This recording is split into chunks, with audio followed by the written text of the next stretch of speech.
নমস্কাৰ আজি আমাৰ দাইহাতৰ নতুন ঘৰটোৰ ওপেনিং কৰিছিলে ভাবিলো তাকে অকনমান আপোনালোকক দেখাই দিও এফালে গৰিমা আৰু মই ধুনিয়াকে ডেকোৰেচনটো কৰিলো আৰু আজি স্পেশাল গেষ্ট হৈছে আমাৰ ককা ধুনিয়াকে ককাই ফিটা কাটিংটো কৰিলে আৰু জুবিনদাৰ লগত দাই হৈতে ইমান একবি মৰম লগা ফটো আৰু আমাৰ গৰিমাই বহি আছে বাহিৰত ভকতসকলক আতৰিবলৈ এজন দুজনকে ভকতসকল আহিছে আৰু এয়া আমাৰ ধুনিয়া বৰমা খুৰীহতে সবজি কাটি আছে আৰু এফালে আমাৰ মাহী আৰু মায়ে গাখীৰ চাহ বনাই আছে মজা মজাকে একদম বাহিৰত এফালে মজা মজা খানা বনি আছে আৰু ভকতসকল আহি বহিলেহি তাৰ পাছতে আমাৰ একদম মৰমৰ পেহিজনী আহিলে আৰু তাৰ পাছতে আমাৰ চেনেহৰ আপাজনীও আহিলে ভকতসকলৰ নাচ চাম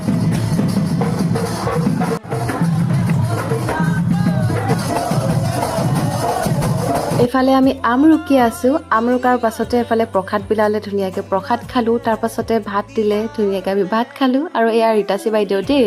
দেখিছেনে কিমান চুচি চুচি খাইছে তাৰ পাছতে ভকতসকল যাবলৈ ওলালে আৰু ইমান মৰম লগা টুইনছ বেবি দুটা আহিলে